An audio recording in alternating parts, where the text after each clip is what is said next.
From Recorded Future News and PRX, this is Click Here.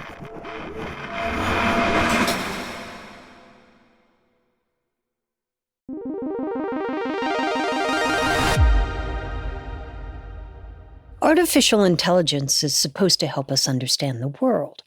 But what if it's starting somewhere else, with us? Not just what we click or where we go, but what we feel. AI can already plan your vacation, manage your calendar, even write thank you notes. But now, researchers are asking a more intimate question. Can a machine look at your face and know what's going on inside your head? And maybe, more unsettling, could it be better at it than we are? From Recorded Future News and PRX, this is Click Here, a podcast about the people making and breaking our digital world. This week, Karen Duffin follows a deceptively simple idea. Can a machine understand emotion just by looking at us? Human judges are not really picking this up with their eyes, but the computer vision systems are able to pick that up. That's after the break. Stay with us.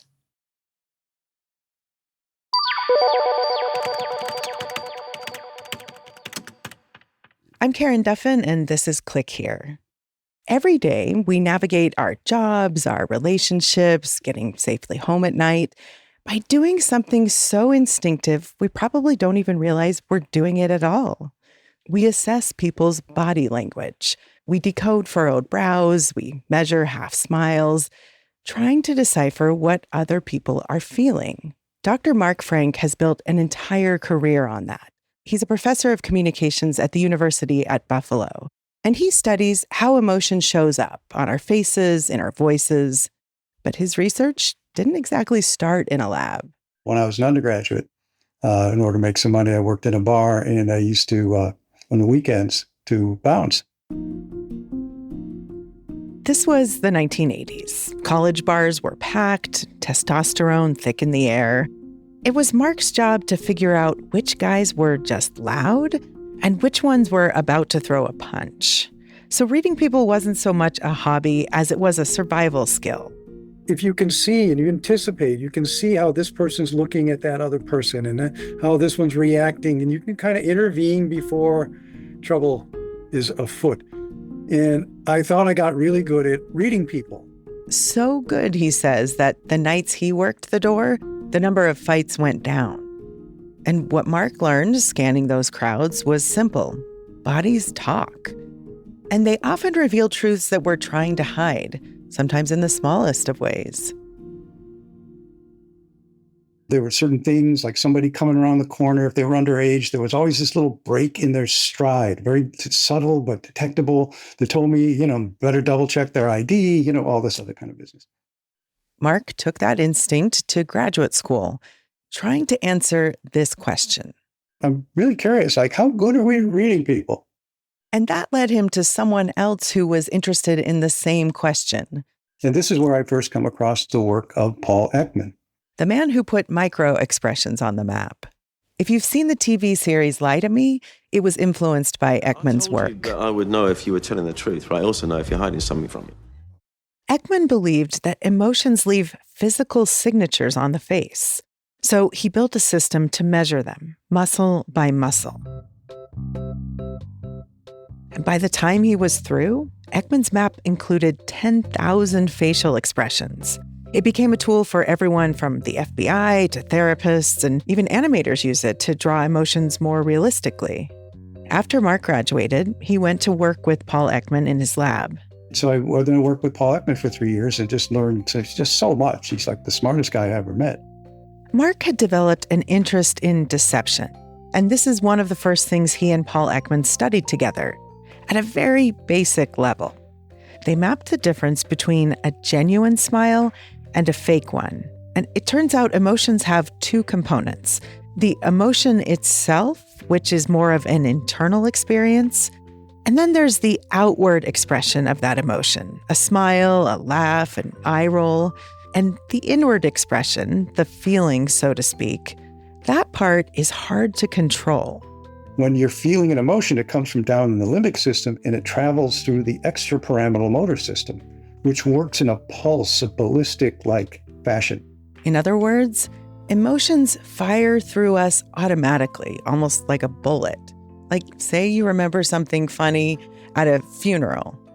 And it's inappropriate to laugh, but you feel that little, like bulge coming onto your face and you got, suck your cheeks to try not to laugh. Or But not every expression comes from that same deep, rapid emotion system. Sometimes we manufacture them. Like when someone asks you to take a more formal picture. Okay, like I'm going to smile, 1, 2, 3. Right? That comes from the same part of your brain that causes you to raise your hand up or down or to give a thumbs up, things that you're doing deliberately. Emotions are automatic. Expressions are often deliberate, which means you can manipulate an expression. So if you want to spot deception, look at those expressions. A fake smile, a forced frown. And what Mark and Paul Ekman found is that the difference between a fake smile and a real one is in something very subtle: flow. Specifically, the flow when a smile reaches the eyes. A real smile, they found, unfolds smoothly in a predictable way. So the flow, the dynamic qualities of the smiles, the duration tends to be more consistent, the onsets tend to be smooth, and so on. But when someone fakes a smile, that flow becomes slightly mechanical because the brain is assembling it piece by piece. And it turns out that humans are actually not that good at spotting when that flow is off. So Mark began to wonder, would a machine be better at detecting that deception, at detecting when the flow is off? About 10 years ago, he decided to test this, man versus machine. And the task he gave them, which was better at identifying real pain versus fake pain. The human judges were only about 55% correct in telling which was real pain from fake pain. Well, the computer vision system became 85% correct. 85%. And this came down to that flow thing we talked about before. Because machines can spot the micro differences between a grimace that develops naturally versus mechanically. Human judges are not really picking this up with their eyes, but the computer vision systems are able to pick that up. For about a decade now, Mark has been studying this distinction. When it comes to reading emotions, which parts are humans good at, and which parts might machines actually do better? And even trickier, could we teach machines to get better at this? It's something that feels so innately human. When we come back, Mark puts that idea to the test, not in a lab, but in a classroom. We were trying to develop these computer vision systems to interact with children and to recognize when the children are upset, when they're attentive, when they're bored. Stay with us.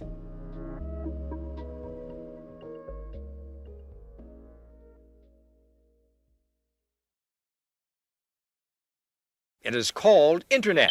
I use the World Wide Web information superhighway. Cybersecurity. Why do things go viral? Click here. Mark Frank started a project focused on children who have learning disabilities because there's a shortage of teachers trained to work with them. So Mark imagines AI acting almost like an extra teacher's aide, spotting when a child is frustrated or when they quietly check out. Because, if the kids aren't attentive, they're not going to learn anything, right? The system flags the distracted student so the teacher can step in, and then the AI system gives the other kids something to do in the meantime. So creating systems that can interact with the child to facilitate their development, understanding, and so on and so forth is obviously, I think, a really positive thing. Though Mark's enthusiasm comes with some heavy caveats. For starters, he's worried about the data they're using to train the algorithms. Well, this is one of the issues that we've just sort of discovered. Like, you read the papers trained on well-established data sets. You hear this phrase a lot. But those well-established data sets, often it's just a couple hundred images. And when you consider the vast range of human emotion, that is a very thin foundation. There's a lot of these data sets that were considered well-established data sets. We're not really normed on anything all that impressive. It might be a handful of graduate students just making their judgments. Okay, this is anger, this is fear, this is sadness. And that was a little bit frightening as we did a deep dive into it. And interpreting expressions is just very subjective. A grimace to one person might read as anger to another. I mean, just look at the captions of celebrity tabloid photos. Here's celebrity X is upset at the camera person, right? Okay, well, what exactly is upset? What emotion is that? And sometimes you look at them and go, well, no, that doesn't look like they're upset. In contrast, Paul Ekman's hand-coded system, it used very strict physical criteria, a mathematical computation that he called action units. For example, Ekman's fact system had, with happiness, it's the action unit 6 plus 12. With fear, it's got action unit 20 plus this plus this. Not to mention, AI systems are fed, in part at least, on data from the internet, which is, of course, full of conflicting and deceptive material. So you can only imagine if AI systems are trying to harvest the internet for these various things, it's going to be taken off in some really strange directions. And even if you fixed that data problem, there's another challenge: context. Machines might recognize what an emotion is, but they can't tell you why someone feels it. It's a two-step process. First, you have to recognize something, but then you have to interpret it. Okay, now was that the nervousness of the person who's lying and afraid of getting caught? Or is that the nervousness of the innocent person who's afraid of being disbelieved? Machines don't know what happened 5 seconds earlier. And that missing context can make all the difference. I mean, just imagine a scenario like this. Your friend texts you at the last minute that they can't pick you up at the airport, and so you're annoyed and you're waiting in a long customs line, and now you're standing there just frustrated. What if an AI system is scanning faces and reads that frustration as aggression and flags you as a potential threat, and suddenly you're pulled out of line for questioning and facing possible detainment? You can see how that missing context becomes critical, especially as we start asking machines to make decisions based on the emotions they spot. And this is something that may not be hypothetical for long. There's been a recent explosion in emotion reading technology, what's known as emotion AI, in sectors from healthcare to HR, like AI that analyzes emotional responses in people who have dementia and Alzheimer's. Researchers are building systems to decode their emotional cues when they can no longer communicate verbally. Over in human resources departments, AI is being developed that will scan applicants' faces during interviews, trying to infer personality traits or suitability. Different sectors, all with high stakes. The difference between landing the job or not getting it, between faster medical care or care that lags. Mark also worries about what happens when our emotions become data, and that data becomes a commodity. Because that's what moves people, right? Emotions are about movement. They're about behavioral intentions and what you're going to do. Companies already monetize our behavior. And if data about what's happening inside us, our emotions, if that becomes a commodity too, Mark worries it will allow companies to press our buttons more effectively. Not just make us shop more, but say make us angrier than we already are. And if you can start pushing the anger button, the next thing you know, then, people start to get hurt. Some companies, like the Spanish startup Neurologica, are already building systems to read emotions at scale. Our technology is installed in soccer stadiums and airports, and we can determine whether a crowd is interested, enthusiastic, bored, excited, and dynamically change advertising.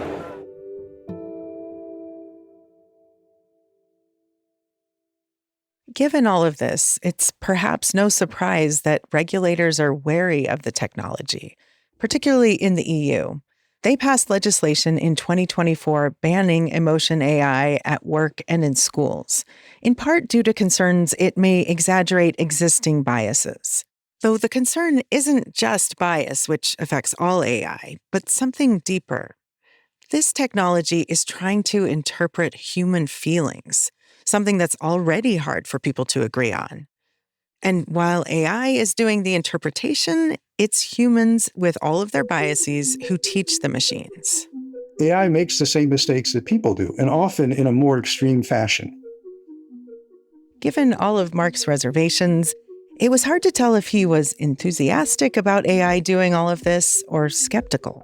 Yeah, it's each coin has two sides.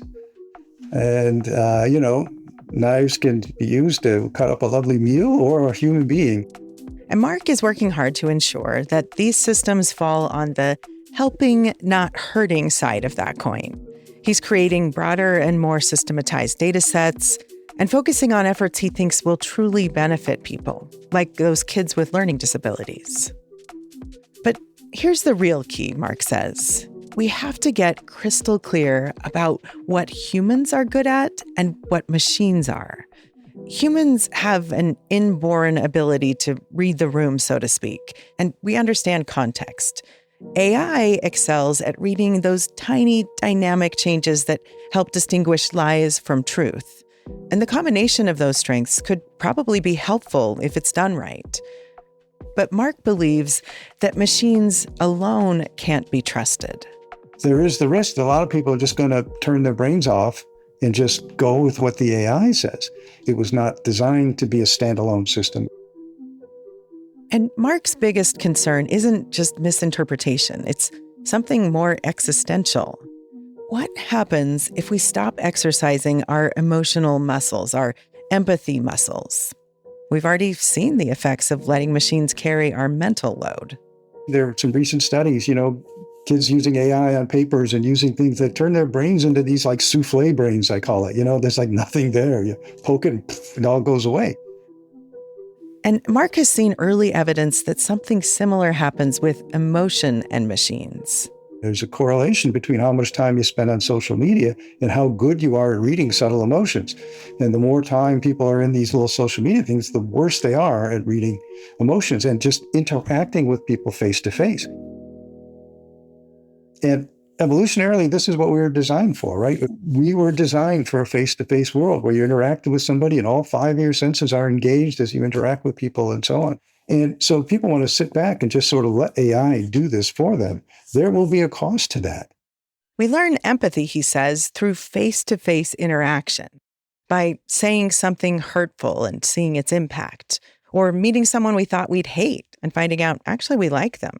So you have to have those experiences. Like exercise, you have to go to the gym. You got to actually move something physically to build a muscle. Well, you have to move your brain to do this. Mark Frank started his career outside a bar, scanning faces for trouble. And now he's helping build machines that might do some of that work too, reading faces, searching for signals in human emotion. But he's careful about what those machines should do. Because empathy, he says, isn't something you can just install. It's something you practice. Because recognizing emotion isn't the same as understanding it. That was Karen Duffin. And maybe that's the line we hold on to here. Not whether machines can read us, but what do we lose if we stop reading each other? I'm Dina Temple-Raston, and this is Click Here. Here's what you need to know about the tech world this week. It's Tuesday, April 7th. First, the federal government is stepping into a growing fight over a new kind of online betting. Mike Seelig runs the federal agency overseeing prediction markets. He says they're here to stay nationwide. Prediction markets are basically websites where people can bet on real-world events, everything from sports to elections to military conflicts. Now, Illinois, Connecticut, and Arizona want to regulate these sites and limit how they operate within state lines. They argue they're basically unlicensed gambling. But last week, the Trump administration sued those states. And the agency that regulates such things, the Commodity Futures Trading Commission, says these platforms aren't gambling at all. They're financial tools, more like stock markets than casinos. And they warned that if states make their own rules, it could open the door to fraud and weaker protection for users. Critics aren't convinced. Some lawmakers, especially Democrats, are now pushing to ban betting on things like elections and war altogether. So this is turning into a bigger question. Who gets to control this new kind of market? States or the federal government? And that fight could eventually land at the Supreme Court. Next, Cambodia has extradited a man accused of helping power one of the world's largest online scam networks. A Cambodian and Chinese police joint task force arrested Chinese citizen Li Xiong. Li Xiong is the former chairman of the Weihuan Group, a company that, at its peak, operated a cryptocurrency exchange, a bank, and an online marketplace. Researchers say that combination made it a kind of one-stop shop for criminal groups. According to the U.S. Treasury, the network helped move at least $4 billion in illicit money, including funds linked to North Korean hackers. This all ties into a broader crackdown in Southeast Asia, where large-scale scam compounds have trafficked workers from around the world, forcing them to run investment schemes, sometimes called pig butchery.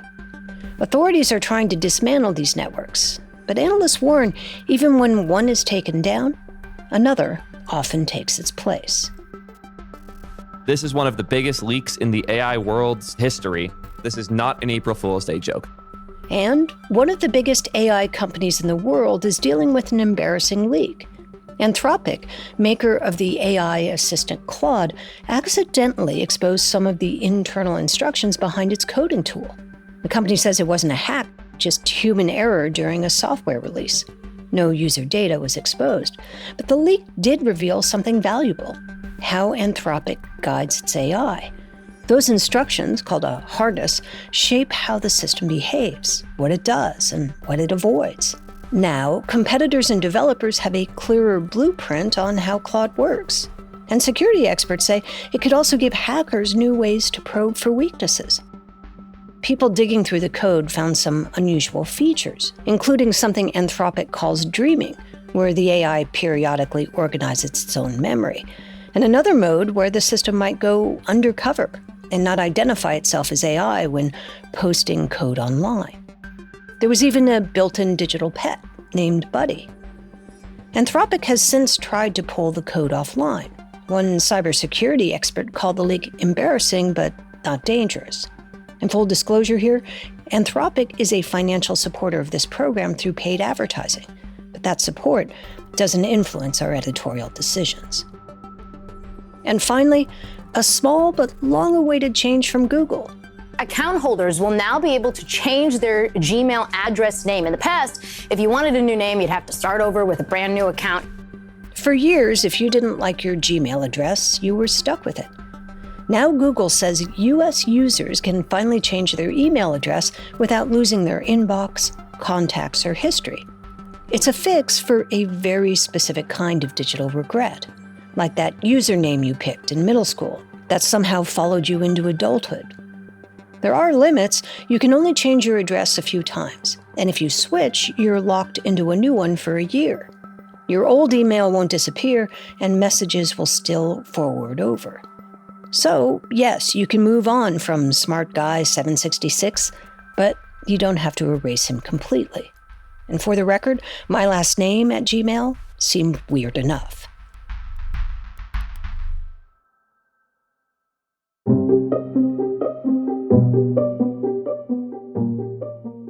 Click Here is a production of Recorded Future News and PRX. Today's show was written and produced by Megan Dietrich, Sean Powers, Erica Gaida, Zach Hirsch, and Casey Georgie. It was edited by Karen Duffin and Sarah Quevedo, and fact-checked by Darren Ankrum. Original music is by Ben Livingston, with additional music from Blue Dot Sessions. Our staff writer is Lucas Riley, our illustrator is Megan Goff, and our sound designers and engineers are Jake Cook and Jesse Neiswanger. Find us on X or Facebook at Click Here Show. Or leave us a voice message at 661-5CH-TALK. Sometimes we'll turn those moments into reporting, sometimes into a conversation, and sometimes into a future story you'll hear on this show. I'm Dina Temple-Raston, and thanks for listening.